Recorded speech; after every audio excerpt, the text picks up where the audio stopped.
DBS Senior Secondary School, Tabiji लेकर आए हैं online classes from pre primary to class 12 for all subjects. 100% first division in 10th board. 50% discount for girls. DBS Senior Secondary School near Tabiji Farm Road, Ajmer. Ajmer dairy संचालक मंडल की 135वीं बैठक की जानकारी देते हुए डेयरी अध्यक्ष रामचंद्र चौधरी ने बताया कि संचालक मंडल की बैठक में डेयरी से जुड़े कई महत्वपूर्ण निर्णय लिए गए हैं, जिनमें दुग्ध उत्पादकों के मई-जून माह का बकाया भुगतान लगभग 60 करोड़ रुपया 15 अगस्त से पूर्व भुगतान कर दिया जाएगा. साथ ही उन्होंने बताया कि विगत 15 दिनों में दूध घी की बिक्री सहित अन्य संघों को दूध बेचने से प्रतिदिन लगभग 125 करोड़ रुपए की आय हो रही है, जिससे पशुपालकों और डेयरी के नए प्लांट में काफी सहूलियत मिल पाएगी.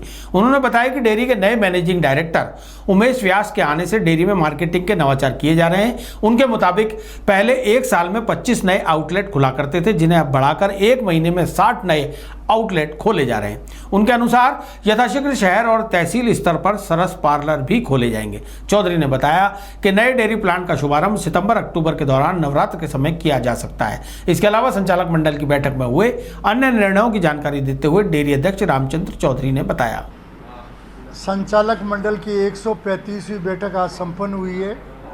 संचालक मंडल ने बहुत महत्वपूर्ण निर्णय लिए हैं, जिसमें सबसे महत्वपूर्ण ये है कि भाई भारत सरकार से अनुरोध किया है कि विदेशों से जो 10,000 मैट्रिक टन पाउडर और इतने बटर ऑयल मंगा रहे हैं वो नहीं मंगवाए. उसके मंगाने से वर्तमान में कोविड के कारण 25% दूध के भाव गिर चुके हैं. वो आएगा तो 25% और गिरेंगे. तो पशुपालकों के जो भारत सरकार की मंशा है, आय हम दुगनी करना चाहते हैं. आय दुगनी नहीं होगी, आधी रह जाएगी. इसलिए पुनः अनुरोध करें कि इस निर्णय को स्थगित रखा जाए फिलहाल पशुपालकों के हित में. दूसरा हमने ये निर्णय ये लिया है, पशुपालकों का हमारे पास 60 दिन का लगभग जो है 50-60 करोड़ रुपए उनके बकाया है पशुपालकों के. हमने आज ऐसी रणनीति बनाई है जिसके अंतर्गत पशुपालकों को 15 अगस्त तक संपूर्ण भुगतान कर देंगे. किसी भी प्रकार का बकाया नहीं रखेंगे. आने वाले 45 दिन जुलाई और 15 अगस्त तक उसके मिला के 100 करोड़ होंगे. तो 100 करोड़ रुपए का पशुपालकों को 15 अगस्त तक भुगतान करने की हम व्यवस्था कर रहे हैं. इससे बैंकों से वर्किंग कैपिटल के लिए भी लोन ले रहे हैं. हमारा दूध जो है अन्य जिला संघों को ज़्यादा से ज़्यादा बेचना शुरू किया हमने. दिल्ली में भी हमारा दूध जा रहा है. यहाँ मार्केटिंग भी हमारी लगभग 2 लाख को टच करने जा रही है. एमडी साहब के प्रयास और इनकी टीम जो है रात दिन मेहनत कर रही है. घी की बिक्री भी शादी ब्याह शुरू होने से फंक्शन से जो 4 महीने बिक्री ठप थी, वो घी की बिक्री भी शुरू हुई है.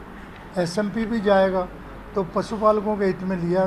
दूसरा हमने महत्वपूर्ण निर्णय ये लिया, एनसीडीसी से हमने लोन लिया और उसकी 6 सितंबर को मॉरिटोरियम पीरियड, मूलधन की किस्त देने का भी समय आ गया और ब्याज वाले की जो है वो भी इंटरेस्ट पार्ट भी 6 सितंबर को देना पड़ेगा.